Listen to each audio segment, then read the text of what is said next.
Welcome সকলকে। চলে এসেছি তোমাদের জন্য নতুন একটি ভিডিও নিয়ে। কি এতক্ষণে তো থাম্বনেল থেকে সবাই বুঝে গেছো যে কোথায় যেতে চলেছি। একদম ঠিক ধরেছো, আমি যাচ্ছি বড় মার কাছে পুজো দিতে। তাই ভোর 6টার ট্রেন ধরে বেরিয়ে পড়লাম বড় মার কাছে পুজো দিতে যাওয়ার জন্য। ব্যান্ডেলে নেমে ব্যান্ডেল থেকে ট্রেন চেঞ্জ করলাম ব্যান্ডেল নৈহাটি লোকাল। ব্যান্ডেল নৈহাটি লোকালে যাওয়ার সময় সব থেকে একটা বিষয়, মানে ভালো বিষয় যদি বলো তাহলে আমার কাছে হচ্ছে এই গরিফা এবং হুগলিঘাটের মাঝখানের এই গঙ্গা। কারণ ভোরবেলার এই গঙ্গার দৃশ্য আর জানলার ধারে বসে ট্রেনের হাওয়া একটা আলাদাই মানসিক শান্তি আনে। আর তার থেকেও বড় কথা, গঙ্গা তোমাদের মা, সুতরাং সেই গঙ্গা মাকে প্রণাম জানিয়ে আমি এগিয়ে পড়লাম আমার আরেক মায়ের কাছে, বড় মায়ের কাছে পুজো দিতে। আর ভোরু ভোরু বড় মার কাছে পুজো দিতে যাওয়ার জন্য যদিও বা আমি বেরিয়েছি। আর নৈহাটি লোকালের চেপে সবথেকে বড় ইন্টারেস্টিং যে ফ্যাক্টটা আমার মনে হয় যে আমি এতদিন অবধি সমস্ত লোকাল চেপেছি, কিন্তু আমার কাছে সবথেকে ভালো লোকাল লাগে ব্যান্ডেল নৈহাটির লোকাল। তার কারণটা হচ্ছে আমি সবসময় এই ট্রেনটা ফাঁকা পাই। বাকি আর আদার্স আমি যে কটা লোকালে উঠি আমি কখনো ট্রেন ফাঁকা পাই না। আমি একমাত্র ব্যান্ডেল নৈহাটি লোকালের এই লাস্ট লেডিসের সিটটাই আমি ফাঁকা পাই। সুতরাং তোমার সাথে কথা বলতে বলতে নেমে পড়লাম সাবওয়ে দিয়ে। ব্যান্ডেল নৈহাটি স্টেশনে 2 নম্বরে আমাদের লোকালটি দেয় এবং সেখান থেকে আরেকটু এগিয়ে সেই সাবওয়ে দিয়ে হাঁটতে হাঁটতে আমার ব্যাকওয়ার্ডে পড়বে 4 এবং 5 নম্বর প্ল্যাটফর্ম। আমি এবং সামনের দিকে যেতে গিয়ে আমার পড়বে নৈহাটি রোড এবং ডান দিকে পড়বে আমার 1 নম্বর প্ল্যাটফর্ম। তো ভোর ভোর বেরিয়ে পড়েছি বড় মার কাছে পুজো দিতে যাওয়ার জন্য, কারণ অনেক দূর দূরান্ত থেকে মানুষ আসে বড় মার কাছে তাদের মনস্কামনা নিয়ে। অনেকে সংসার ফেলে, অনেক বয়স্করা আসে, তারা ভোর ভোর এসেই লাইন দেয়। শুধু বাবা মাকে বলেছিল আরও ভোর ভোর বেরোতে, কারণ অনেক লাইন পড়বে। তাই আমি একটু ভয়ে ছিলাম যে কতটা লাইন ঠিক পড়তে পারে, তাই একটা ডালা নিয়ে নিলাম। আর এই সময় আমি একটা কথা বলেছিলাম, যদিও বা সেটা আমার এখন একদম মনে পড়ছে না। আর তারপরে দেখলাম সাউন্ড ক্লিপের কোয়ালিটিটাও খুব একটা ভালো আসেনি, তাই ওই ভিডিও ক্লিপটা আমি রিমুভ করে দিলাম। তারপর দেখো রাস্তার মাঝখানে একটা বউ শুয়ে আছে। তারপরে গিয়ে দেখলাম বড় মার কাছে মোটামুটি লাইন পড়েছে এবং এই লাইন অবধি খুব সহজেই দাঁড়িয়ে পুজো দেওয়া যায়। কারণ আগেরবার মাকে নিয়ে এসেছিলাম, মা লাইনে দাঁড়াতে পারেনি এবং সেই লাইনটা গঙ্গার ঘাট অতিক্রম করেছিল, তাই খুব ভিড় হওয়ার কারণে আমি সেই দিন পুজো দিতে পারিনি। আর আমাদের আসতেও একটু দেরি হয়।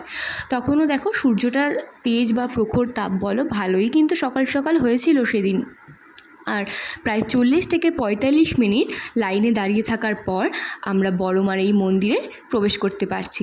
বড়মার মন্দিরে প্রবেশ করতে গিয়ে সবথেকে বড় কথা হলো প্রণাম করে পুলিশ কাকু দুটো বললো যেখানে কোনো ভিডিও ক্লিপ নেওয়া যাবে না, তাই ওখানে কোনো ভিডিও ক্লিপে আমি নিতে পারিনি, শুধু ছবি তোলা যেত।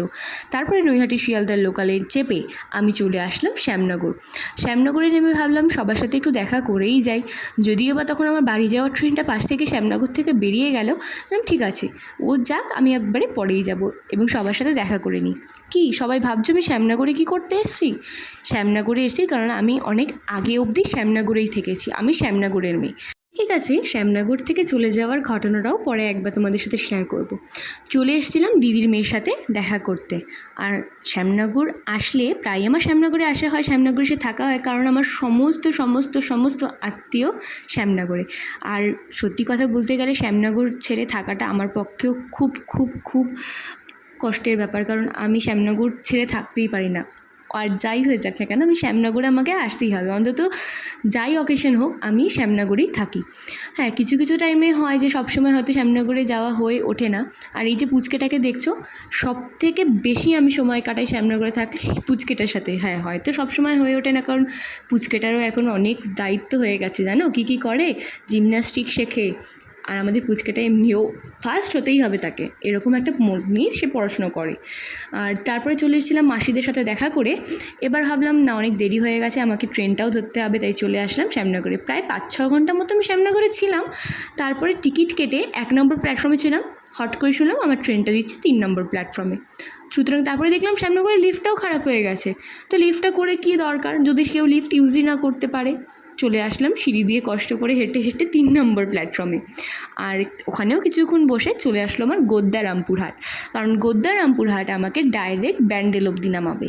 আর ব্যান্ডেল অবধি নামতে পারলে সুতরাং আমার কাছে এই ট্রেনটার থেকে ভালো ট্রেন তো আর কিছু হয় না, কারণ আমাকে আর আদার্স কোনো ট্রেন চেঞ্জ করতে হবে না।